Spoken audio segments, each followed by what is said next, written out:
morning and good afternoon. Welcome to another episode of Before Coffee. It's Tuesday. That means it's Good Tuesday, where we can cover all the positive news we can find to give ourselves hope back in humanity again.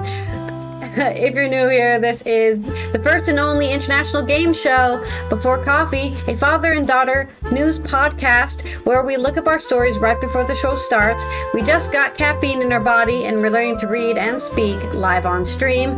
Let's read out those positive headlines and roll that segue wheel. Today on Good Tuesday. 13-year-old boy's heroic swim saves family off Australian coast.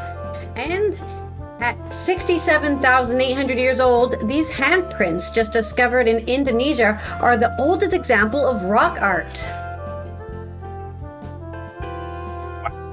Oh, and salutations, Good Tuesday, where a Nebraska woman becomes the first female to cross the Atlantic alone. And in more water news, over 100,000 invasive fish are pulled from one river to restore native ecosystem. That's a lot of fish. In my positive Black History Month news, let's celebrate Low Rider, a catchy song by War. Ooh, yes. And we're going to talk about the Hadron Super Collider is creating sustainable heating for local homes. And in more Black History Month news, Roy Jones Jr., an older story, gets his gold medal. In my positive culture news, Stormy calls reading a superpower as he backs accessible books campaign. And National Missing Persons Day, so we're going to look out for all those people who just die, and it's very poignant with the Epstein files because we know a lot of people disappeared in that mess. And February 3rd, 2026 on Before Coffee. It's over.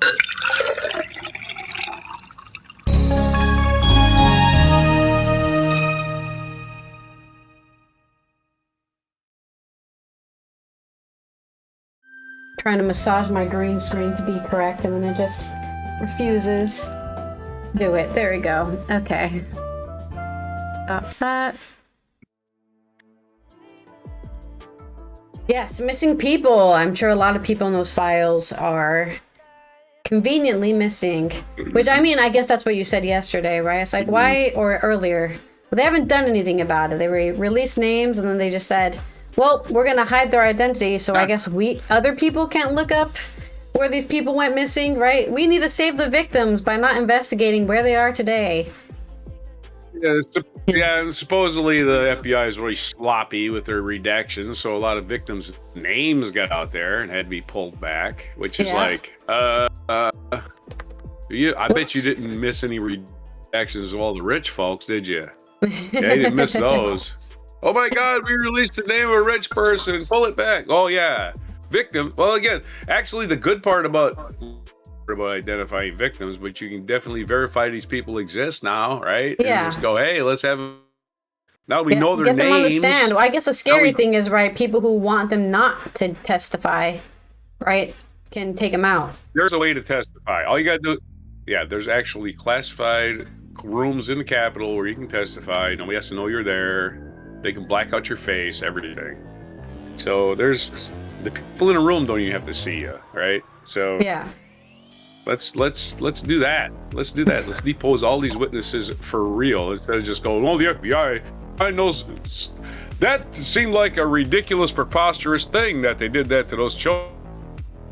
Because that seemed like it was some kind of fantasy. Oh, okay. All right. So you didn't investigate it because you were lazy. He made it up because we don't want to investigate. Okay, that sounds like easy. You have real crimes. You have real crimes. You have real crimes or real victims, but nobody's being punished. Whatever, you know. Yeah. Just, hey, and of course Jeffrey Epstein, which everybody knows he didn't commit suicide. he was actually fighting with one of his cellmates at one point. Anyway. He was afraid of his cellmate. They had to put him in by himself.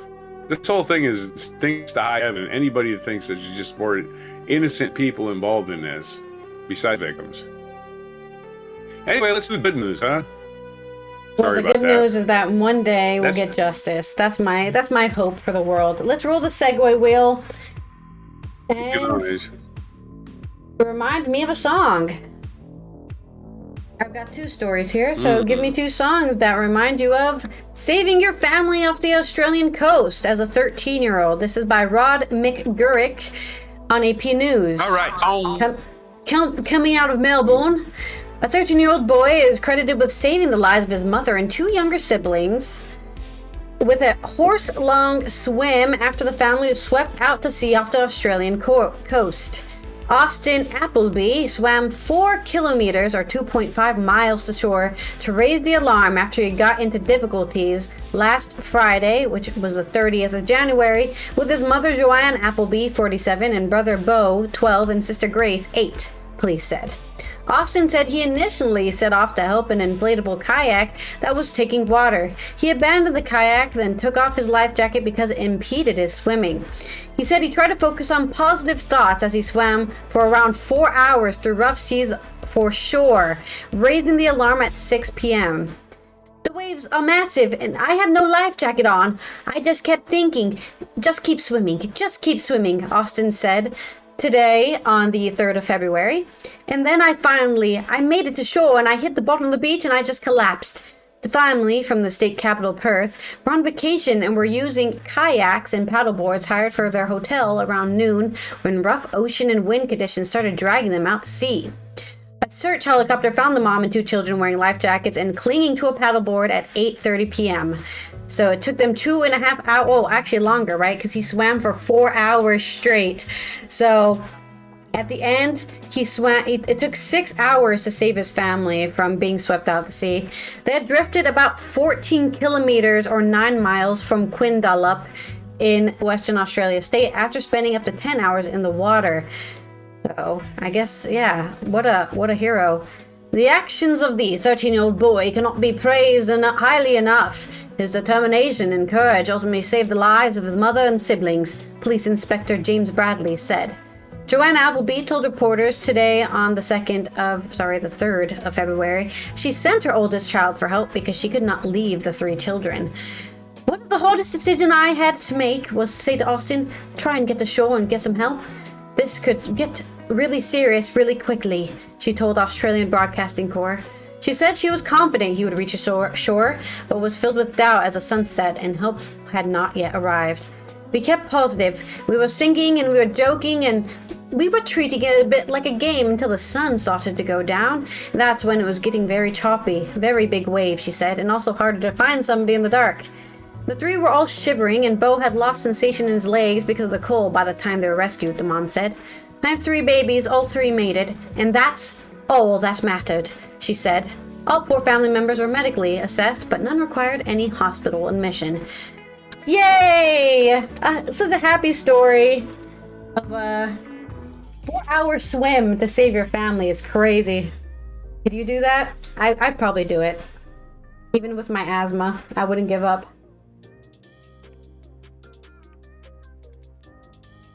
Out for long periods of time. They train you to do it in the Marine Corps, but I know how to do that before. Anyway, so 4 hours is a long time. Oh, the sun reminds me. I can't even think about doing anything for 4 hours straight. Just like the same thing for 4 hours. You take off your pants, right? You tie up your cuffs of your pants, right? Yeah. Both of your cuffs, and this is the truth. And you blow air into your pants. You use a flotation device. Legitimately a thing you can do to stay afloat. So to be fair, they already had life jackets on. That's true. That's one of those things you can do. And of course, the song it reminds me of is a Buddy Holly song, because this is the day that music died. Buddy Holly song, that'll be the day that I die. Oh yeah. That'll be the day I let my family drown. That'll be the day. We'll just, change the lyrics. Yeah. Basically, the kid isn't going to he'll die if he lets his family down. Exactly. Right. That's right. I'm not quitting that easy. All right. We got another. I understood your point. I got more Buddy Hopefully Holly everyone else thoughts. understood your point. Yeah, but Buddy Holly died 1959 on this day, which makes it 67 years ago today. Buddy Holly, Richie Valens, and Big Bopper all died in one plane crash in Iowa somewhere. Storm Lake, Iowa, I think it's called. February 3rd. All right, never mind. Next story, I guess. Yep, I got another story. Supposed to be happy We're going to stuff. talk about Good news. a very, very old handprint that they found in Indonesia. This is from Andy Corbally on Good News Network. The discovery of a stylized handprint dating back to at least 67,000 years in the limestone cave in Indonesia has broken the country's own record for the world's oldest known example of rock art. It provides direct evidence that humans have been crossing the sea intentionally for nearly 70,000 years. Reminder, Indonesia is an archipelago, Wow. so you have to get there somehow. You know, you don't just land there like, oh, I was born here. A lot of humans had to actually go to the islands to get to the islands, which means there's proof that people have been going to the islands for 70,000 years. As men traveled from Asian continent across the Australasia to the land down under and beyond. Adhi Agus Octavania, a researcher at the BRIN Research Center for Archimetry, revealed that the minimum age of the rock art is 16,600 years older than the previous discovered rock art from Muna Island, which GNN reported on in 2024. The rock art is also 1,100 years older than the handprints from Spain that were previously associated with Neanderthals and had long been considered the oldest cave art in the world, and 22,000 years older than the depiction of the Sulawesi warty pig discovered on the same island as the other two in 2021. In other words, in the last 5 years, 3 of the oldest cave artworks ever found on Earth were identified on the same small island of Sulawesi, Indonesia. Octavania explained that to determine the age of the rock, the research team applied a laser ablation uranium series, LAU series, dating technique to the microscopic calcite layer covering the cave paintings and produced a date that would be the earliest possible production time of the handprints. I really, really wish they explained what the hell a laser ablation uranium series is. Like, can you just explain what that actually is? Uranium lead dating, abbreviated to UPB dating, is one of the oldest and most refined of the radiometric dating schemes. It can be used to date rocks that formed and crystallized from about 1 million years over 4.5 billion years ago with routine precision in the 0.1 to 1% range, so you can be a little bit off. How does it actually work? You apply zircon. The mineral incorporates uranium and thorium atoms into its crystal structure, but strongly rejects lead when forming. As a result, newly formed zircon crystals will contain no lead, meaning that any lead found in the mineral is radiogenic, since the exact date of which uranium decays into lead is known. So here we go. Let me explain this in layman terms. Uranium, over a long period of time, will turn into lead. It will just decay into lead. Okay, that's our baseline here. What? So what they do is they put zircon crystals on a thing and say, is there lead in this? And then they say, wow, there is only like 2% lead in here. They can say, okay, so this, because it takes uranium 4 billion years to turn into lead, right? They can determine, okay, this lead, because there's like 2% lead, it's this age. It's this. I can't do the actual math for you because I'm not a freaking archaeologist, but that's the idea. If you have a certain amount of lead, when you do the data, the uranium lead dating, you know how old something is because that uranium had to turn into lead over that amount of time. Okay. And neither one of them is good for you. I just wanted to make sure everyone You knew don't what want either one of I hate them when in they your mention house. scientific processes, but they don't explain them. So then I'm like, okay, I'll just not know what that is. Ionization. Ionization and creates isotopes. It creates exactly materials that don't exist in nature. There's chemical ionization. There's heat ionization. Anyway, go ahead. But this is just radiation half-life decay. Just uranium turning into lead. Yeah. That's just what happens over time. Uranium and lead they'll both kill you, so they're both deadly. So there you go. Yeah, I think they definitely are wearing masks and protective gear while they're doing this dating process. Don't keep either one in your lunchbox. So they applied their laser ablation uranium series, and they discovered that it's definitely around 60, 67,000, 70,000 years old. As news releases that regard the previous two discoveries stated, the artworks elevate Indonesia to one of the most important centers in the early history of symbolic art in modern human sea exploration in the world. This discovery confirms that Wallacea, a sunken landmass that exists above sea level today on the Indo-Pacific, was not only a route to Australia, but also a major habitat for early modern humans. It also reinforces the long chronological model, which states that humans reached the Sahul landmass, Australia, Papua New Guinea, at least 65,000 years ago. So It reinforces the idea that they only have been there for around 60,000, 70,000 years, because that's the oldest presence of humans they can find in Indonesia. It is very likely that the creators of these paintings were part of the population that later spread further east and eventually reached Australia, said Octavania.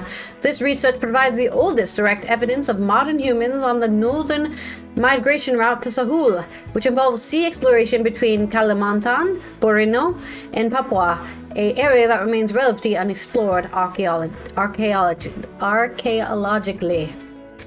Meanwhile, Professor Adam Broom of the Australian Research Centre for Human Evolution, ARCHE, Griffith University, said the handprints found in the rock on the Muna Island also have globally unique characteristics, with modifications that narrow the shape of the fingers to resemble claws, reflecting a mature symbolic expression. According to him, the symbolic meaning of this narrowing of the finger shape is still speculative. However, this art could symbolize the idea that humans and animals have a very close relationship. Yeah, I mean, do we have that today? Then we probably had it 70,000 years ago. That's not a crazy concept. This is already evident in the earliest paintings in Sulawesi, including at least one scene that we interpret as representation of half-human, half-animal creature, he explained. Maybe we're all werewolves. With the discovery of the Pleistocene rock art sites in the karst region of Sulawesi, this brings a great responsibility in preserving irreplaceable cultural heritage. Therefore, if researchers are calling for the protection of the karst area containing ancient rock at art sites to be an integral part of spatial planning and nature resource management policies. And that's all we got about that story. Old handprints. You're muted still. I was looking up videos. So I had my thing muted. Okay, Island in the Sun by Weezer. That's the song it reminds me of. Island in the Sun. Which kind of has a Buddy Holly connection, because they had a song called Buddy Holly. Anyway, there's your... There's a lot to do with handprints, I see. I was going to say, oh boy. That's another... Oh boy! That's another Buddy Holly song. All of my love, all of my kissing, you don't know what you've been a-missing. Oh boy, when you're with me, oh boy. Anyway, that's Buddy Holly. I mean, Buddy Holly's theme today. And good news this day. Okay, let's roll our segue for your good news. Island in the Sun, though, is a song I remind me of. Let's spin the wheel. I'm going to tell you a joke. Jokes are easy. They don't even have to be funny. All right, joke about, we're going to talk about water. We're back in the water again. This is a Nebraska woman. GoodNewsNetwork.org. Nathan Frederick. There's this article. Nebraska woman learns to row, which doesn't seem that complicated, then becomes the first female to cross the Atlantic in 3,000-mile race. The Ocean Dreams took hold of Taryn Smith when she was living in landlocked Nebraska, craving open water adventures as a young adult in Omaha. Yeah, you don't see a lot of ocean in Omaha. It's a long way. It's about as far away as you can get from water, ocean, open water. Smith, who is now 25, read an article about an all-female rowing team that set a world record at Great Pacific Race in 2022, rowing from Monterey, California to Hawaii in just 34 days, and something stirred deeply within Smith. I just remember thinking it sounded like the most amazing thing in the entire world, Taryn told People, recapturing her thoughts about the rowing team's record. I wanted to do something big in my 20s. I wanted to spend the rest of my life knowing that I was capable of doing something like this. Smith started researching opportunities that she might present equally daunting challenges. Soon discovered the world's toughest row, a 3,000-mile rowing race from the Canary Islands on the western edge of Africa to Antigua in the Caribbean Sea. Taryn was going to do it alone. Her grandparents both had sailing experience, but she had a lot to learn. She had quit her job in human resources and trained for 3 years, spending time in the United Kingdom and living exclusively on her rowboat for several weeks at a time. Living on a rowboat. There you go. That's roughing it. All right, she has the right frame of mind, right? Might as well just get used to it now. She needed to become one with the water because that would soon be her only company. Taryn seems to know no fear, Shelley Smith, Taryn's mother, told Nebraska public media. She's always been a kid that thrives on adventure.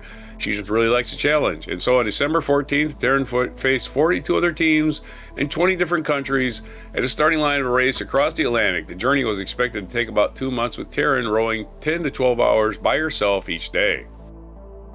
Obstacles arose each day, but day 27 pushed her to the brink. She developed hives from sun exposure and hadn't slept soundly in 2 straight nights. She spent the morning sobbing, fighting the fatigue and exhaustion as her boat bounced up and down on the waves that kept growing bigger from an impending storm. Absolutely huge wave, she said, on an Instagram video from day 27. A wave would come gushing over the deck and would literally knock me out of my shoes. It was scary. It was really, really scary. I think this is the first day I felt properly terrified since being out here. And to make matters worse, a menacing marlin stalked her boat and oars for miles. Nevertheless, she persisted. By day's end, she had overcome every last challenge the Atlantic could muster, while still making considerable progress. It's been a really hard day, but I'm really proud of the effort I put in today because it's been a fast day, and I've covered a lot of ground, and I kept rowing, and now it's more comfortable to row than it is to sleep, she said on Instagram at the end of that day. I'm listening to Harry Potter on my headphones, so all in all, life is good. Hey, she still had battery power. That's pretty encouraging. Hopefully she had a lot of spare batteries, right? She arrived in Antigua on January 29th, becoming the first female to finish the world's toughest row alone. She beat her own expectations in the process, finishing the race in 46 days, 3 hours, and 37 minutes. A few days before her own optimistic predictions. Taryn pulled into the harbor with a flare in her hand as the American flag bellowed behind her in a boat. A girl from a landlocked plains Midwest had just completed a bold 3,000-mile crossing the Atlantic, and her ocean dreams that began with a magazine article had become a reality, a powerful reminder of untapped potential that lies inside us all. Everything is more within reach than we think, Taryn told People. I hope people understand that you should take on your biggest challenges, even if it means being alone. Even if it's scary, you can do it, and you probably won't be alone for very long. End of story. So there's good news. Young lady taking the figurative bull by the horns. Conquering your fears. Not that she had any fears. It looks like she had none to begin with. So I feel like you do have to have none to do that. Yeah, I mean, fear's a healthy thing, but you got to know what you're fearing, right? You can't just fear obscure things that don't exist. That's for sure. Yeah, that's irrational. Irrational fears are like, oh, gay people are gonna be gay. What are you afraid of? You're afraid you're gay? I mean, that's irrational. A rational fear is, holy shit, that monster's coming at me and he's got 5 rows of teeth. That's irrational. He's gonna get me. Yeah. Okay, let's have a joke about. Joke for rowing. this story is: a catamaran sailing in the Frostbite series race is demasted and nearly overturned by a large wave. This was reported in the club newsletter as a catastrophic dismanter. Oh my God. Where's the rim shot? I thought we had a rim it's up shot. there. It's the one with the it's the one with the drum. There it is. It's hidden. It's being hidden by my There you go. Lucky for us, she didn't have that problem though. Right. But One more story. And we'll have another joke. Another joke. This one's more about water. This is about fishies. And not fishies that aren't supposed to be there. This is from AOL.com. Yeah, AOL is still that thing. And if you still got those discs, did you know that at one time, 1 out of every 3 compact discs in America was an AOL mailed? Yeah. People stopped using them for music so much, more for software, and then it became AOL. You got AOL on your computer, and now your computer can't do anything but AOL. Yeah. Anyway, this is from AOL.com. Monia Thomas. Monia. She has one of them tildes over her A. So it's Monia Thomas. It's about fishies. The over 100,000 pounds of invasive fish, and I bet you they're tasty. Hopefully they're tasty, because it'd be a real shame to just throw them away.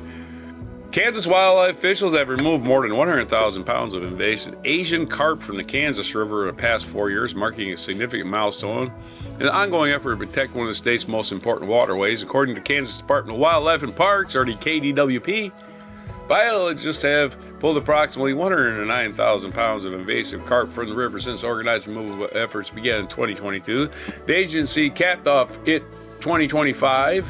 Its most successful year to date by removing 36,863 pounds of fish, the highest annual total so far in the removal effort. And that would put them at, if they did that for 4 years, that would put them over 130,000 for those 4 years. The campaign targets 3 invasive carp species that currently present Kansas waters: silver, bighead, and black carp. According to the agency, the fish originally imported from Asia in the 1970s for agriculture. Yeah, people wanted to have their koi ponds or whatever. I don't know. Koi pond. By the way, koi are, I believe, carp too, right? So they get out of people's koi ponds in floods and they end up in the river.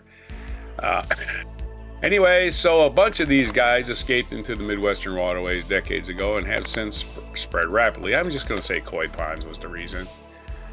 Then, yeah, all you need is one koi pond to go bad, and these fish are going to breed like crazy if they have no known predators. They are known for growing quickly, consuming massive amounts of food, and crowding out native species that rely on the same resources. And nobody likes to taste the carp. Nobody in the river is like, ugh, carp. We ain't eating that. And meanwhile, the carp are just eating everything. So these removal efforts appear to have produced positive effects in Kansas waterways and for native species, says Liam Odell, an invasive carp biologist with KDWP, noting that biologists are beginning to observe population declines in targeted areas alongside the return of native fish. Invasive carp pose both ecological and public safety risks. Silver carp, in particular, are infamous for leaping out of the water when startled by boat motors, sometimes striking boaters. Yeah, that's not cool. You're just going along the water, all of a sudden a fish flies out of the water and smacks you in the face. Oh my God.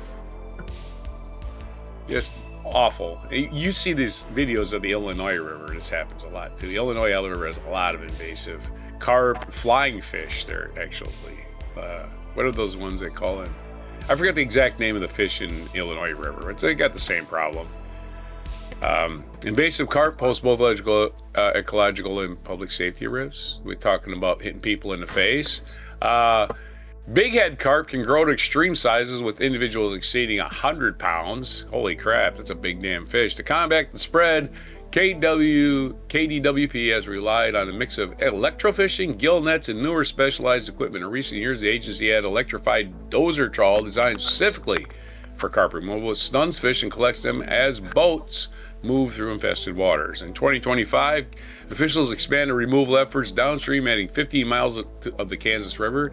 The Bostock Dam in Lawrence continues to serve as a barrier preventing carp from spreading further upstream. Kansas's efforts are part of a broader regional push. In August of 25, the U.S. Fish and Wildlife Service announced nearly $19 million in funding for invasive carp management across 18 states in the Mississippi River Basin, including Kansas. These funds support large-scale removal, monitoring, and prevention. Yeah, let's get rid of all the invasive fish and let's have our natural fish. There's your story. I love getting rid of invasive species. A lot of times humans brought them irresponsibly. Yeah, this time I'm ready with my rim shot. Not supposed to be there. My joke is, the Caribbean is under attack from invasive plant life and other weeds. The situation is dire, specifically the Cuban thistle crisis. Oh. All right. I know you're about talking about fish, but that was the closest thing I could come up with. Thistle. That's thistle fine, man. crisis. Nice pun. I appreciate the pun. That's Okay. it. That's my 2 stories. Opening segment. My next story is going to be some, I don't know if it's positive, it's just factual news, my Black History Month section here. And give me a haiku about war and lowrider. The reason I'm talking about this today is because I was reading a thread, and I know it's only my specific thread that said this, but there might be other people out there who don't know anything about the band War, that they're a band with black people in it, and they're not Mexicans. Just all this information might be new to some people, so we're going to cover it today on our Black History Month section. This is an article from October 2024 by Ardwa Hader on what was it? IG. What did IG stand for? Oh, no, sorry. Financial Times. Lowrider, Roar's 1975 track celebrating a thriving subculture, and last year, its 50-year anniversary. The insistently catchy song was inspired by Mexican Americans and their souped-up cars. Isn't it great when we can combine our cultures together and create something new from that? Too many people are like, this is owned by black people, this is owned by Mexicans, this is owned by white people. You know what? It's owned by all of us, because we can all share the love for lowriders, if that's the thing you're into anyways. And a good song. Nearly, or actually I say 50 years on from its original release, War's 1975 anthem Lowrider remains an irrepressible blast. A cool sequence of parts set this much loved tune in motion. Frisky percussion, the fantastically propulsive bass line, the vocal intonations, and the boisterous signature riff, which turns out to be alto sax and harmonica, played simultaneously. Ooh, what an interesting combo. The track's musical components reflected the range of this talented Californian band, spanning funk rock to jazz, blues, and soul, psych, and Latin styles. The title and lyrics refer to the lowrider culture of artfully customized cars, which originated in the Mexican-American community, or also known as Chicanos, for anyone who wants to be politically correct. Our music was universal street music and was a reflection of the people. War's co-founder and vocalist, multi-instrumentalist Leroy Lonnie Jordan tells Financial Times, "We were always jamming. If you didn't push the record button, then you were definitely going to miss out."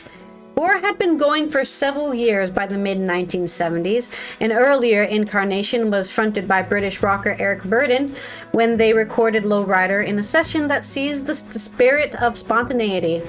One late-night jam session yielded a 45-minute track that they initially named after the band's drummer, Harold Brown, and saxophonist Charles Miller, who were the leads in the song. Producer Jerry Goldstein created copies of a section that struck a scintillating groove, and everyone took a cassette home. The next day, Miller returned to the studio after buying a lowrider car. "We all ran outside to check the car out and just got really inspired," recalls Jordan. "When we came back in, Charles started singing in a real low voice, and Jerry said, 'This is definitely different. Let's hold on to it and see what happens.'" The band were already well acquainted with the lowrider scene, having established a Latin fan base with their catchy earlier tracks as All Day Music and The Cisco Kid. Lowrider's lyrics, "The lowrider's a little high," delivered in Miller's mellow drawl, add the track's sense of fun. Though drummer Brown would later insist in Songfact's interview, "We did not want it to sound as if we were referring to drugs. We were trying to convey that the lowrider gets a little higher by riding in his automobile, being proud of how he takes care of his ride. It's like riding around in your trophy, and also you're allowed to get high off things that aren't drugs, right? I'm high on life myself. Just living makes me happy and high. You don't need to do drugs to be high." It's so sad that that's been just that kind of idea has been, I guess, corrupted by drugs. The band were already well acquainted with the lowrider. Oh, sorry, I already read that. In a short and sweet excursion, which fades out mid-sax solo, opted to go with the 3-minute version, which was the shortest record we had ever put out, said Goldstein. Because it was so repetitive, I wanted to start and end it so quick that people would want to hear it again. And I think that worked. A lively DIY video captured the song's charisma, featuring the band in performance and cruising through East LA, alongside rival car clubs, the Dukes and the Imperials. Tragically, Miller was murdered in 1980, aged just 41. War's subsequent story has not been entirely harmonious, and several original members, including Brown and a harmonica player Lee Oscar, now tour separately as the Lowrider Band, performing Lowrider in their set. But this classic song impact has not waned. It has been sampled on dozens of tracks, among them the Beastie Boys' raucous rap cocktail Slow Ride, 1986, The Offspring's rock hip-hop meltdown Original Prankster, featuring guest MC Redman, 2000, and Flo Rida's brassy trap pop hit GDFR in 2014. It has inspired multi-genre covers ranging from the 90s, 90s new metalers Korn. I did not know Korn did a cover of this song. I'm gonna look at that later, I think. I can listen to that in my free time. On a surreal minute-long version with the main riff played on bagpipes.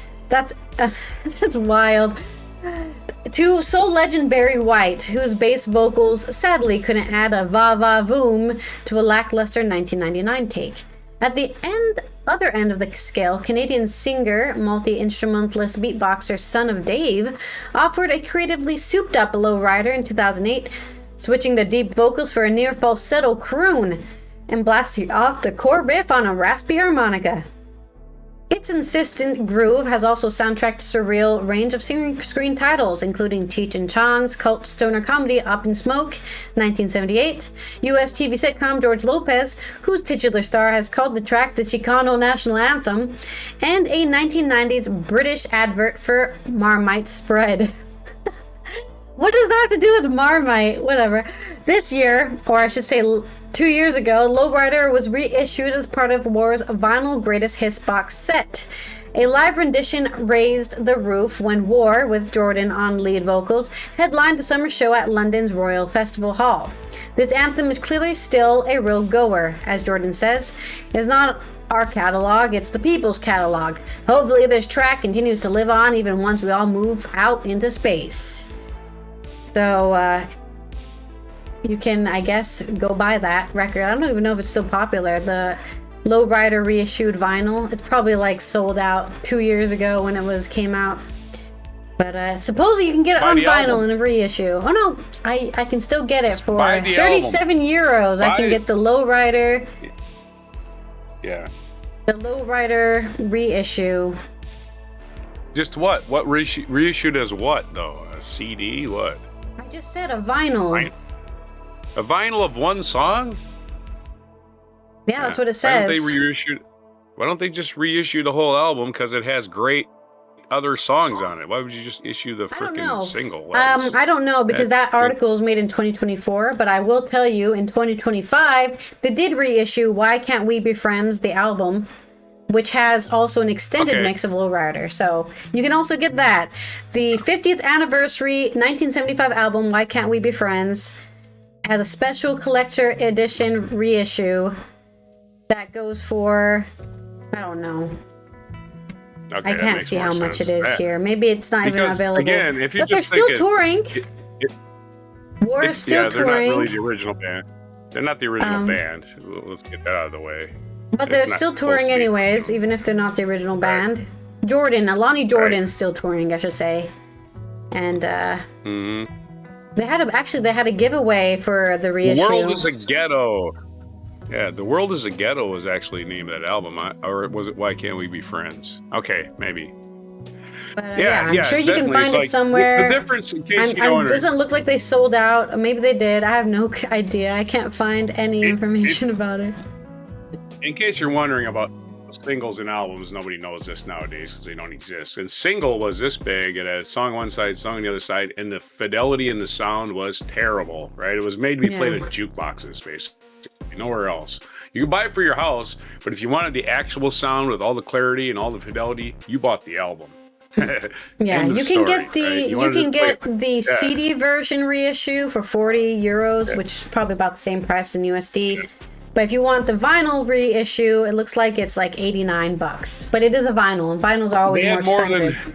So Yeah, they had more There than you go. one top 10 hit. They had Why Can't We Be Friends? They had Cisco Kid. They had Spill the Wine, of course, you mentioned with Eric Burden, which was their I first hit. mentioned Eric Cisco Burden Kid for the too. Animals. Yeah, Cisco Kid. And again, my haiku is referring to the Cisco Kid because I do that. Haiku says, "Who was Cisco Kid? Well, he was a friend of mine and a lowrider." That's my haiku. Combined all the songs. Yeah, that's right. Well, two of them anyway. Not all of them. Oh yeah, that's not all the songs on the album. That'd be a short album. Yeah, it says here, actually, I Just- didn't know just this. go through. Another fun fact about War in general, Yeah. the band. The immediate global impact of Why Can't Be Friends was so profound that NASA actually transmitted the title track into a space during their historic Apollo-Soyuz mission in 1975. So Yep. they were just sending that out to the aliens. Why can't we be friends? There you go. Exactly. One of the most harmonious, multicultural And since then, War bands continued ever to was. sing out against racism, hunger, crime, conflict. You know, all the bad shit that's going on. And yeah. So, anyways, what did you want to say? Yeah, Spill the Wine, of course. Spill the Wine is a drug reference. The wine is actually heroin. Yeah. So, Stop putting it in your body and Exactly. spill it on the floor, right? Just throw it away. Although the song itself appears to be about a acid trip. So yeah. But Eric Burden was out there, right? Eric Burden and Animals. He was out there. He was out there, man. He was out there in the hippie land. He was a legitimate British hippie. If you don't know the Animals, if you want to see Eric War in Burden- concert, it looks like they're touring right now. The closest date to you would probably be Atlantic City in New Jersey, I think. Well, think about And the they'll Animals. also When the be, Animals they're going to broke be in up. London in May, and they're going to be in Ensenada in Mexico in May as well. So there you go. Yeah. Another fun fact about the Animals, if you don't know this, is that when they broke up, Eric Burden, yes, he formed War and then left and for whatever reason. And one of the other members, Chaz Chandler, formed the Jimi Hendrix Experience. Really? He wasn't in the band. He was That's their fun. manager. So the Animals, you had a lot of black music history. Jimi Hendrix would not have been as famous as he was without Chaz Chandler. You know, Yeah. the connected Maybe we'll cover guy. some more of that as I keep going. What I've been doing to find these stories, by the from way, the I'm just Aminals. scrolling through my social media, like in the Black History tab, and seeing what people are like. Well, I didn't know this, and then I'm like, oh, we should cover that. If people didn't know, right? We should cover it on the show so Yeah, people can Jimi know. Hendrix. Yeah. Jimi Hendrix had to go to England to get famous. He had an English drummer and an English bass player and an English manager, Chaz Chandler. I mean, black so people let's exist spin all over the wheel. planet, and I'm tired of this idea they only exist in Jimi Africa Hendrix and is from America. Seattle. Yeah. He's from Seattle. So let's not pretend he's from England either. He was from Seattle. Anyway, let's Roll do the wheel the for spin. your next good stories.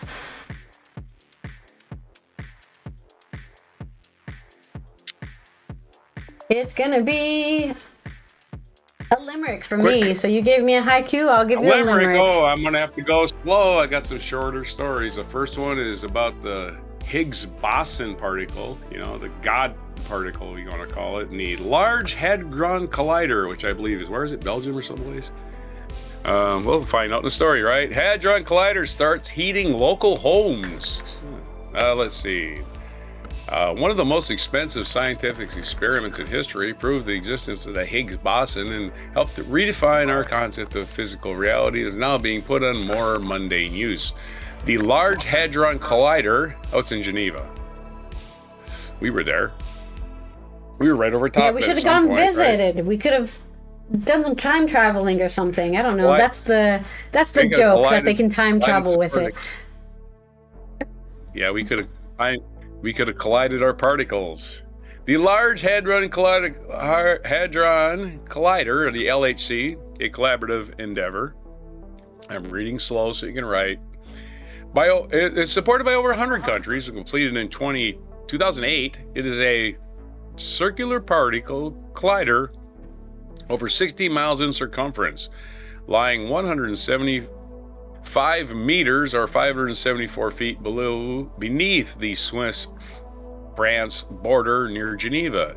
It was developed to help physicists explore both recognized and uncharted theories in particle physics. Its greatest achievements was the discovery of the Higgs boson particle in 2012.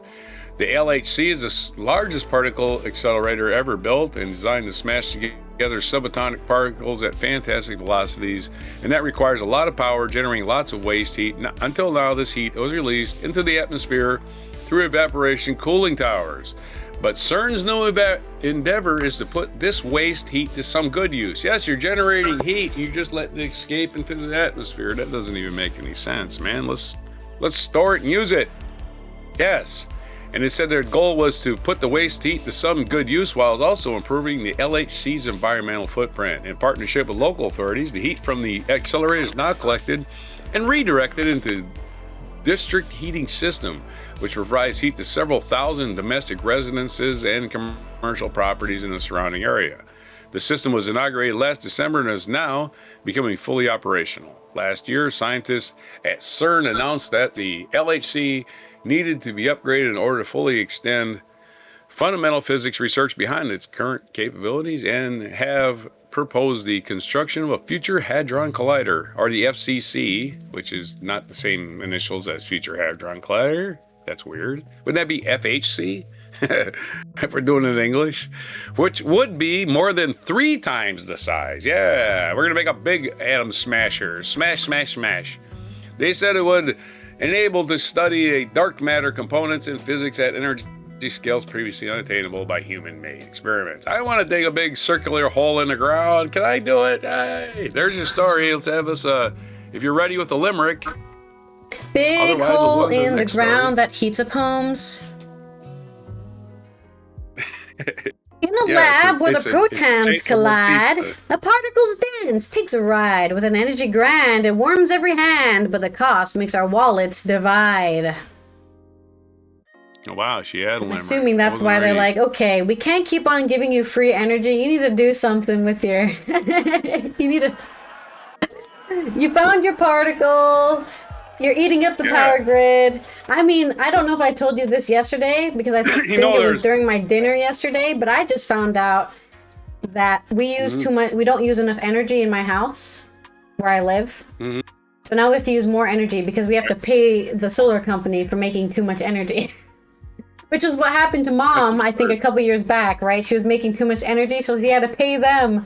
She told me about it. She messaged me saying, I have to pay for the extra energy we're making. That's not a thing. They pay us for the extra energy. I don't know. Well, I can tell you that it is a thing here. If we make too much energy for the company, that we have to pay them for it. Yeah. So. Yeah, that's never happened here. I don't know what that's about. That makes absolutely no sense. Why would you have to pay them? That's what I said to her when she was telling me about it. But it's a thing here. That makes no sense at all. Yeah, I agree. It doesn't make sense because we're doing it here. So I also have to use more energy so that I don't have too much. We don't have too much surplus energy. Somebody at this place was a scientist, which is full of scientists, and they said, hey, there's that formula where energy cannot be created or destroyed. It can only be converted. And here we are creating a whole bunch of heat and not using it. Yeah, like what the hell's wrong with us? Makes no sense, right? Idiots. Yeah. Yeah, we're not creating. I'm sorry, we're not creating. We're converting a whole bunch of energy. We're not converting it to anything else. We're just letting it dissipate into the atmosphere. Way to go, wasting heat. You might as well just have a big fire out there, just burning stuff, and that's about all you're doing. Okay, so let's do another Black History Month thing as we do one more story on our Good News Day. This is from September. Somehow it slipped through the cracks, but we're gonna recover and find it because it's almost time for the Olympics again, and it's February and it's Black History Month. And Roy Jones was an all-time great in professional boxing, but he got screwed in the Olympics back in 1988. And this is from CNN.com. Roy Jones Jr. receives Olympic gold from opponent more than 3 decades after controversial decision made him miss out. One of the most controversial moments in Olympic history was taking a surprise twist with former South Korean boxer Park Si-hoon handing his gold medal over to Roy Jones Jr. Park defeated Jones by a 3-2 decision in 1988 Summer Olympics in Seoul, even though the American dominated the light. If you want to watch a fight that obviously was a wrong decision, just go watch this fight. Now, I was in Okinawa during the 88 Olympics, so I couldn't watch them live, but I did hear about the decision. You know, I had to work during the day. Even though the American dominated the light middleweight title fight and was widely believed to be the rightful champion, they gave the decision to Park, who knows he lost, and everybody in the crowd knew he lost. Among those who doubt the decision were Park himself, who has long held that he didn't deserve to win the gold medal, and now, more than 3 decades after the fight, he has given his prize to his opponent. In a touching video posted in Jones Jr.'s YouTube channel this week, the pair are seen meeting at the 56-year-old's ranch in Pensacola, Florida, to exchange the medal. He won the gold at the time, he had the gold, but he wants to give it back to you, Park's son explains in the video. It belongs to you. The two former fighters stand hand in hand in a boxing ring as a clearly emotional Jones is told that he's receiving the medal that adds, wow, that's crazy. That is crazy. In 1988, I was robbed of the gold medal in what became one of the biggest controversies in boxing history, Jones Jr. wrote on Instagram on Thursday. By the grace of God, and a couple of years ago, the man who won that medal made the trip from South Korea to my home to return it to me, feeling it was rightfully mine. I hope you enjoy this moment as much as I did. According to Associated Press, the International Olympic Committee concluded in 1997 that it had found no evidence to support the bribery allegations made against the judges during the 1988 gold medal bout. Jones was nevertheless awarded the Val Barker Trophy for the best boxer across all the weight divisions in the Olympics. Right.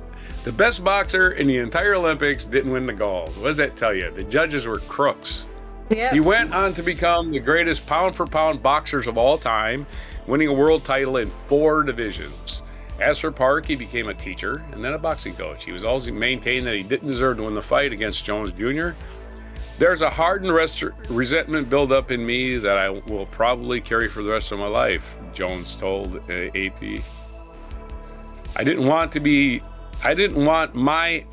is Park talking. This is not Jones talking. This is Park talking. There's a hardened resentment built up in me that I probably carry for the rest of my life, he told AP in 2020. I didn't want my hand to be raised after the fight, but it did go up and my life became gloomy because of that. Yeah, if you're winning something you know you didn't deserve, it does something to your psyche. It's like, do I deserve anything? Do I deserve to even eat? I am unworthy. So his conscience has been bothering him for 30 years. What's going on here? So good news. Roy Jones Jr. gets his medal, and I think he's going to give the silver medal to this young man because he deserves the silver, does he not? He doesn't deserve nothing. Not that he's a young man anymore, but so Roy Jones is going to give him his silver, and then he gets the gold, and the Olympic Committee can go pound sand because you're crooks. How does the guy who was named the most outstanding boxer of the entire Olympics not win the gold in a fight he clearly dominated? Anyway, there's your story. Let's have another limerick. There once was a man from Seoul who was not quite an asshole. Yeah, right? imagine not like winning. Yeah, it was only the silver too. Right, just give him the silver. No, it was the gold. Oh no, sorry. Yeah, it was the gold medal fight. It was the gold medal fight, and the fight was in South Korea, and the South Korean judges were found to be crooks. I've heard, actually,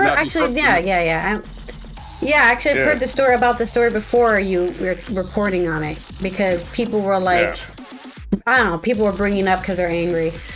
The Koreans stole a medal from us. Yeah, something. It was last year, I think. In a race where the victory's golden, a prize that was daringly stolen. With grit, they fought back on the victory track. Now the talent is proudly beholden. Beholden? Okay. Yeah, golden and stolen and beholden. He beholden the medal, that's for sure. Imagine how the poor bastards have gotten Roy Jones' way after he got cheated out of that fight, right? The poor bastards had to fight him in the ring. Somebody just is angry at the world. He's like, well, I guess I'm just going to beat the hell out of this guy and get my frustrations out of him. Yeah, Roy Jones kills 5 people in a ring this year because he's still mad about the Olympics. Dear. Spent his whole career being pissed off, right? Yeah. Evander Holyfield too. Similar thing happened to Holyfield. I mentioned it yesterday, but he was even in the gold medal. He was in the semifinal, and he was swinging after the bell. His swing connected after the bell, right? And they disqualified him and of course, he went on to be heavyweight champion, beating Mike Tyson twice, and the guy who beat him got destroyed in the finals. Yeah. He shouldn't have won. Yeah. Evander Holyfield was the best fighter in those Olympics, and he got cheated. He got a bronze. Let's go. What Olympics were those? Was that I want to say it was in 92. No, it might have been 84 Olympics. I want to say 84. Yeah, you would know because I wasn't alive. Well, Mike Tyson was big when I was going in the Marine Corps, and that was 85, right? So it had to be the 84 Olympics. Because I didn't see the 88 Olympics at all. I was in Okinawa. I had no way. Yeah. I could watch them on TV at night, but I was, I was captive. You were captive? Wait, no, was it? No, I wasn't there. I was there in 89. So where was I for the 88? I was just in the Marine Corps. I couldn't watch TV during the day. So yeah, that's probably what it was. 88, I was not in Okinawa. I was there in 89 Olympics, or winter. So I'm wrong about that. Either way, my timeline being screwed up has nothing to do with the story. All right, there's my stories. There's my 2 good stories. I got you a video. I'm done rambling now. Yeah, I was waiting for you to finish rambling so I could tell you your segue is accurate metaphor assembly. And we're going to go into my culture news, which is about Swayze. Was it Swayze or Swoozy? I said his name wrong, I think. Ooh. Stormy, who is a famous, very famous black artist in the UK, is using famous there, not famous to me. fame to help back a accessible books campaign. This is by Ella Creamer on The Guardian. The musician is championing the annual Quick Reads initiative, which will release 6 short, digestible titles for non-readers and lapsed readers in April for £1 each. Stormy called reading a superpower, as he backed an initiative aimed at encouraging people who don't see themselves as readers to pick up a book. The musician's publishing imprint, Murky Books, which is part of Penguin, is publishing one of this year's 6 quick reads, short, accessible books created specifically for non-readers, lapsed readers, people with short attention spans, and neurodivergent readers, according to the Region Agency, which has run the Quick Reads initiative for 20 years. The Murky book title is Hunger Pains by Derek Owusu, which will go on to sale for £1 in April, along with 5 other quick reads. Reading helped me when I was young, and it still does today, said Stormy. Books have the power to carry you through life, the rapper said. He is really proud that Owusu is taking part in the initiative. His words will reach the people who need them most. I encourage anyone who doesn't usually read to pick up a quick read, because reading really is a superpower, he added. Music and books are both about finding your voice. We are all made of stories. They define who we are. Owusu's book, coming in a 128-page, centers on Ray, a fitness enthusiast whose obsession takes its toll. He turns to a dangerous online community for support, while his partner, Temi, a journalist, watches with concern, according to the publisher's description. Having never read a book until the age of 24, I wish I had come across quick reads sooner, said Owusu. They're accessible, affordable, and gentle in their approach, allowing new or lapsed readers to find their way into the pleasure and fulfillment of reading fiction and non-fiction. I'm excited to be part of their legacy, and to add my voice to something that helps people feel confident enough to pick up a book and look forward to spending time with it, he added. Owusu is also the author of That Reminds Me, Losing the Plot, borderline fiction, and the editor of Safe 20 Ways to Be a Black Man in Britain Today. That sounds like a fun thing to read. This year, the reading agency will launch quick reads as audiobooks for the first time, as well as giving 500,000 quick read books to prisons across the UK. All quick reads titles go through a rigorous accessibility review process, including testing for readability, concentration, and suitability for adults rebuilding and reading confidence, according to the charity. Along with Oh Sue's Hunger Pains, the other quick reads titles being published this year are The Last Bench by Carmel Harrington, The Girl in the Picture by Rachel Hole, The Woman Next Door by Louise Jensen, Sweet Charity by Rosie Goodwin, and Cell 1 by Leigh Adenle. So you can, if you haven't read anything in a long time, pick one up. Only £1. Also, audiobooks count as reading. I know, controversial opinion. £1 is the weight. £1 is the weight or the cost? The cost. Also, hello, Johnny. Happy Tuesday. Okay, so that was it. So I'm Yep, doing my that's metaphor. it. It was a short story. Yo, books metaphor. This is a book metaphor now. Books are like the keys to your own imagination. The words are in the Indeed. paper. Everything in that book takes place in your mind. It doesn't take place anywhere else. Those words just transfer into your mind, and you put little numbers and figures and faces and things together. That's why books are great. Whether you're reading them or just listening to them, because you're like me, your eyes get really tired really fast. So you want to audiobooks. The way to go And for old I mean, people. if you're a especially when you're visual driving. person, you can probably actually see the words. That's what I do. I can still see the words when I'm listening to audiobook. Yeah, it's no difference. It's the same process in your mind. It's just somebody else reading. It's all. Yeah. I think. I mean, as long as they're a good reader and their voice doesn't There's go any like get all reason grab. to just gatekeep reading, you know? Yeah, eye strain's a real thing, man.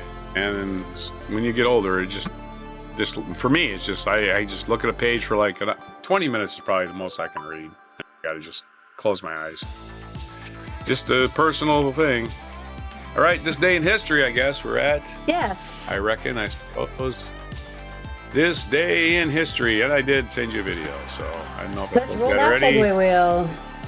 February 3rd. I guess I'll give you an association. I'm always getting these easy ones with this day in history. Okay, let's do it. This day, February 3rd, going all the way back to 1468. What happened there? Very famous, very interesting thing. Very famous person, Johannes Gutenberg. Yeah, the guy who basically invented the modern communication with the printing press. His mechanized printing press simplified the process of mass-producing books. Died in Mainz. I believe that has to be... Is that France or Italy, Mainz? Might even be Spain. Sounds like wish they would France. tell I'm you pretty these sure that's a things. place in France. Yeah. So again, the guy who invented mass media.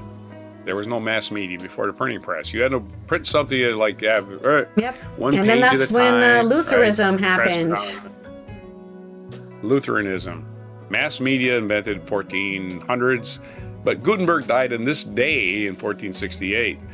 In 1811, Horace Greeley, known as one of the most persuasive anti-slavery voices, was born in Amherst, New Hampshire in 1811. They call it the antebellum North. I never understood antebellum as a word. Yeah, I don't know what What's antebellum bellum? means, but it's a cool word. It means pre-civil. It means pre-Civil War. Oh, does it? Okay. Ante means before. Ante just means before. It doesn't mean against. It's A-N-T-I. Yeah, I know it's spelled. Bellum, right. So antebellum just means before Civil War, and it's a silly word. It makes it sound like, oh, life was so perfect then, right? Or something. Yeah. You know, it makes it sound so pristine and pastoral. No, it was slavery. It wasn't antebellum. It sounds so pastoral. It sounds like a farming thing or something. It's just one of them words that never gets used, and people go, what does it really mean? 1865, in a personal meeting with Confederate representative, President Abraham Lincoln offered liberal pardons in exchange for the South quitting the Civil War with reunion. And it was rejected, so they never should have been pardoned. It ain't Abe Lincoln's fault they were pardoned. Of course, he was dead by then, so man, they never should have been pardoned. He offered them pardons, and they said no. And he said, you know, you're losing the war. And they said, yeah, the Confederacy was a mistake. If you guys, they should have just let them sink. That would have been cruelty, but you know, I'm just saying, how many people died because of the war? 1870, the 15th Amendment to the Constitution of the United States was ratified, guaranteeing Americans the right to vote regardless of race. The 15th Amendment had to be passed. So we didn't have skin color, and never mind, the South still had poll taxes for another 80 years, or whatever, 90 years, 95 years, really. 1874, avant-garde writer Gertrude Stein was born, whose Paris home was a salon for leading artists and writers of the period between World Wars I and II. Yes, the Roaring Twenties. Gertrude Stein's house was the hopping place in Paris, where all of the, you know, F. Scott Fitzgeralds and so forth went to. Just look it up. 1913, the 16th Amendment. There's a lot of amendments passed in February. It must be just boring time. They just got into power, and it takes them a month to actually do anything.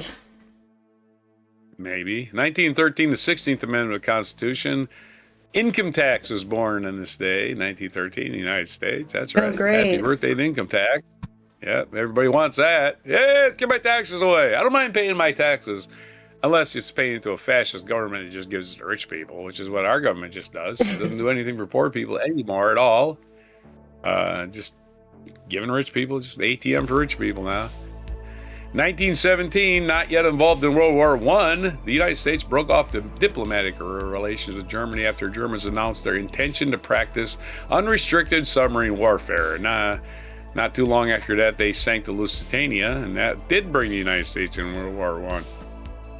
1924, former U.S. President Woodrow Wilson died at the age of 67. He basically lasted about 3 years. He lasted 3 years after he left office, but he had a stroke in office.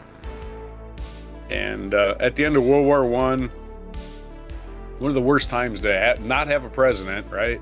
The United States did not have a president after World War I. You had the president who was in a coma, and his wife was doing his job, and the League of Nations failed because of it. All kinds of crap.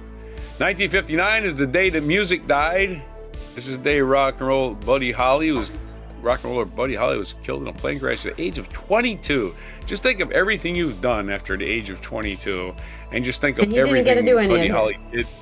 Yeah. And Buddy Holly did before he was 22. And yeah, he never got to begin because his bus didn't have a heater. How do you hire a bus with no heater and drive across Minnesota, Wisconsin, and Iowa in freaking January? I have no idea.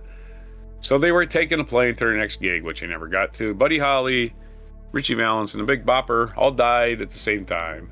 This day, 1959. 1960, Italian dramedy La Dolce Vita, The Sweet Life, was directed by Federico Fellini. It had its world premiere, and it became widely hailed as one of the most important films in cinema. The film was known for introducing the word paparazzi to the English language. So congratulations for that. And also the term La Dolce Vita to the English language. Forget that. 1975, Egyptian singer Kulthum, who had been one of the most famous Arab singers, died in Cairo. Famous Arab singers of the 20th century. Doesn't say what her age was. 1995, American astronaut Eileen Collins became the first woman to pilot a space shuttle, the Discovery. She later became the first woman to command a space shuttle mission. Eileen! Come on, Eileen. She's not the same Eileen in the song, though.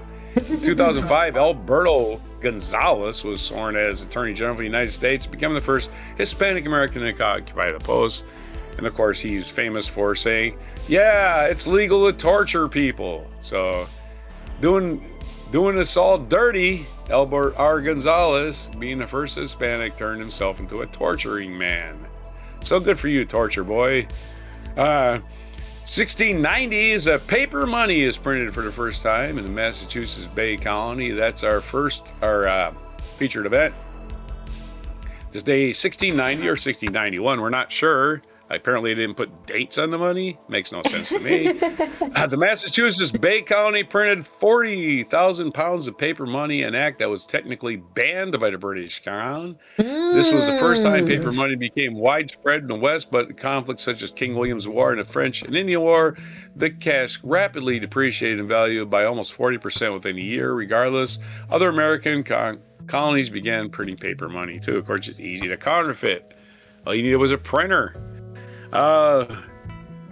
This is what happened in Greece, by the way. If anyone wants to know why the euro collapsed in 2008 or whatever, or was it 2016? I don't remember when it happened.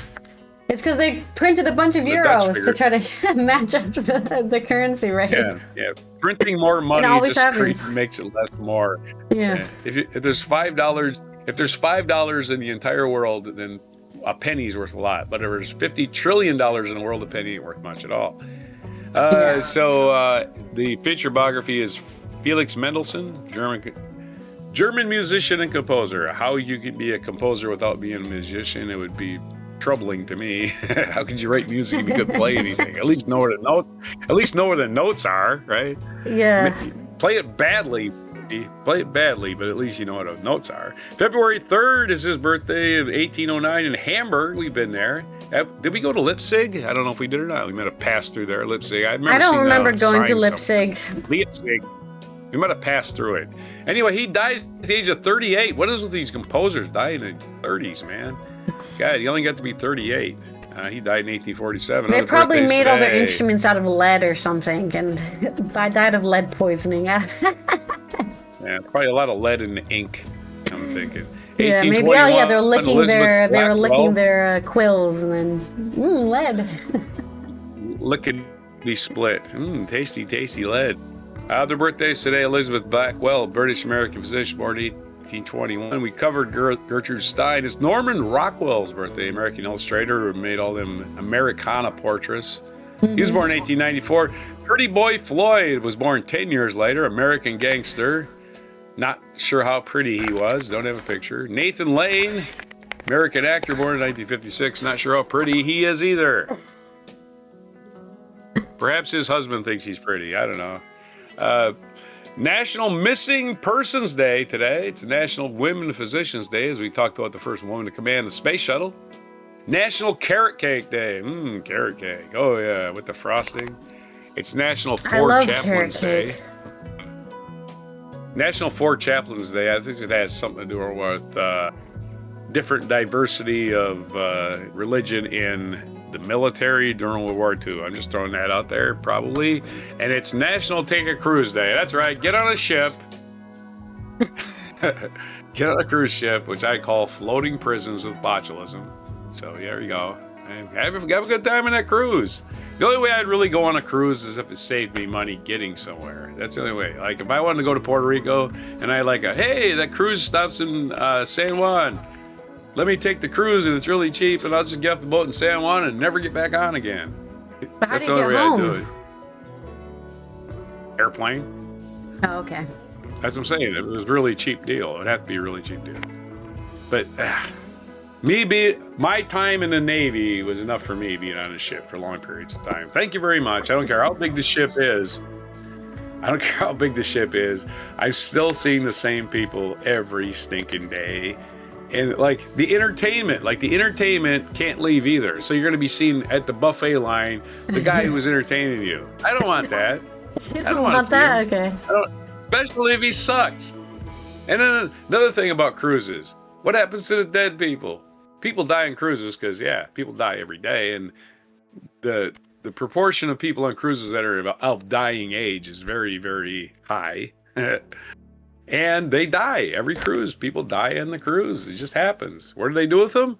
They put them in the freezer with your food. I don't care if they're in a body bag. There's also dead animals in the freezer, too. Oh, yeah. Well, you eat dead animals. But Uncle Fred's in there with my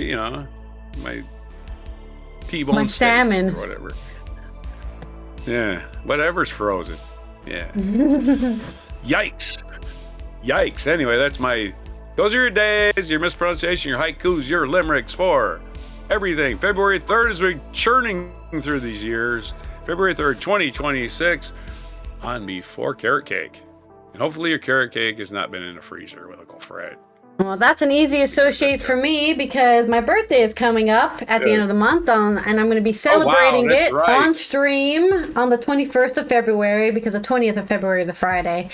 And I will be baking a cake. So if anybody wants to check out my Discord, you can vote in the poll channel which cake you want me to bake, because there's like 5 or 6 cakes on there. Carrot cake is one of them.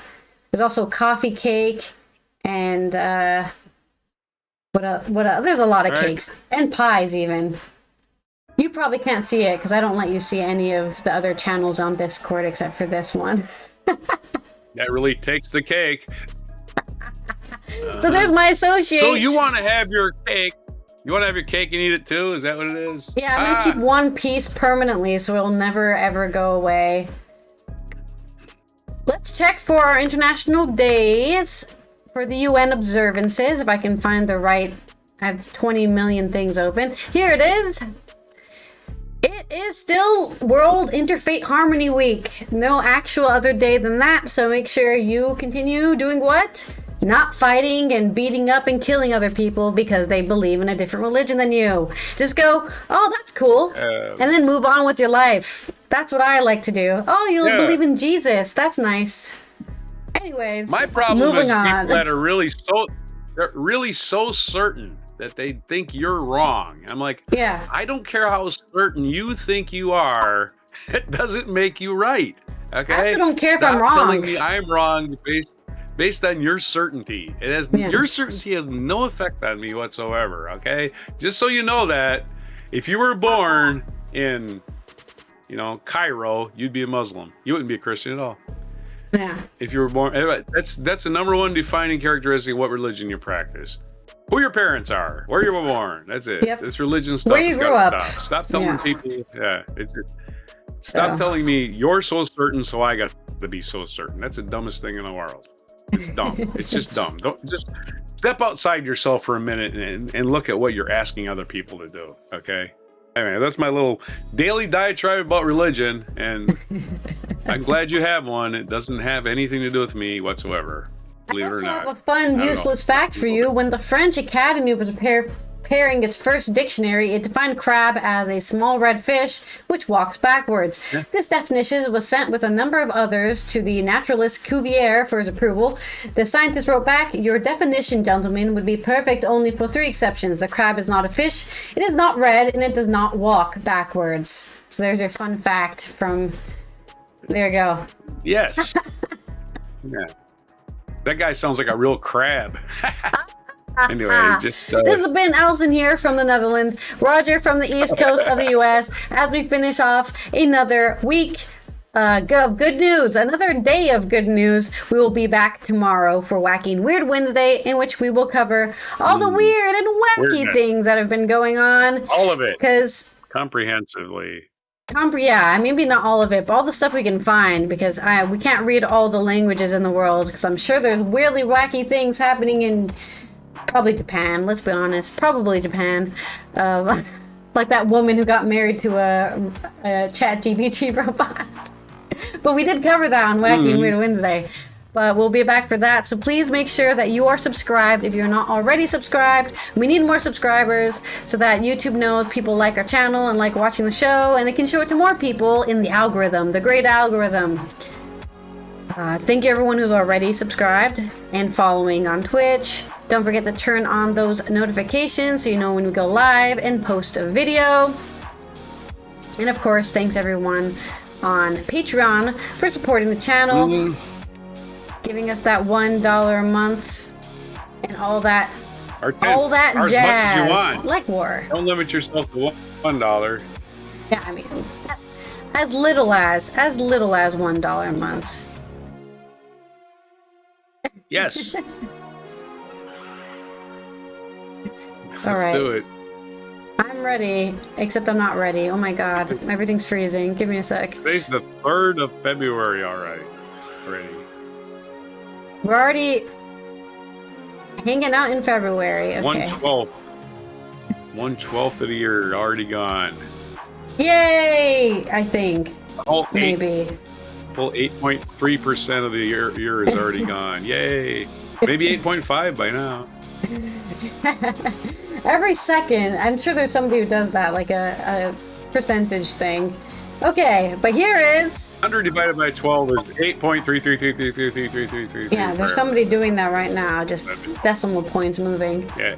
Here is our mic drop moment. Infinite. That is so loud. Is it? That's good. Well, alright, so I'm being foolish. And This is one of his last releases. very young. This is one of Buddy Holly's last releases. 22. It's like all the success he had already Look at those glasses. at 22. Yeah. Iconic glasses, right? Him and Roy Orbison had the iconic glasses. Oh, really? Roy Orbison. It's funny because those kind of glasses are now considered women's glasses because of the cat eye shape. It's crazy how fashion changes over time. It goes through phases.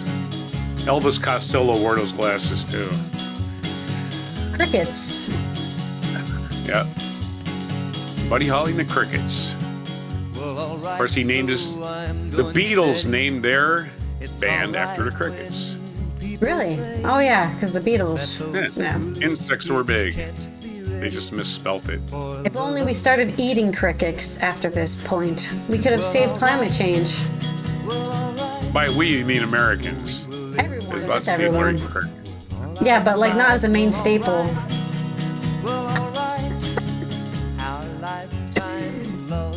We could replace all beef and chicken and everything with crickets. It's a real thing. And when Eric Clapton and Steve Winwood and Ginger Baker had their band Blind Faith, they only had 4 songs on the album, and this was one of them. Well, all right.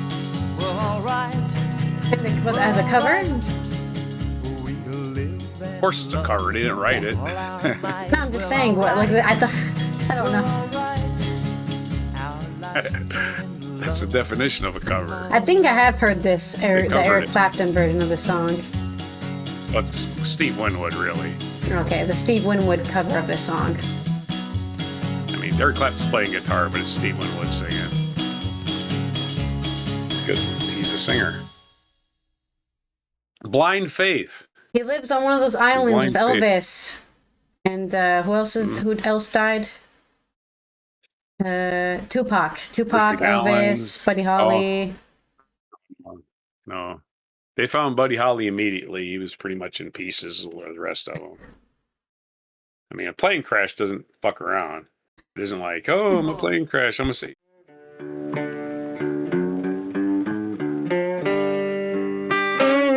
Be sure to hit the like, subscribe, and notify buttons. And follow our other channels, Toxic Alley, History of Gravy, and Scratchy Old Records.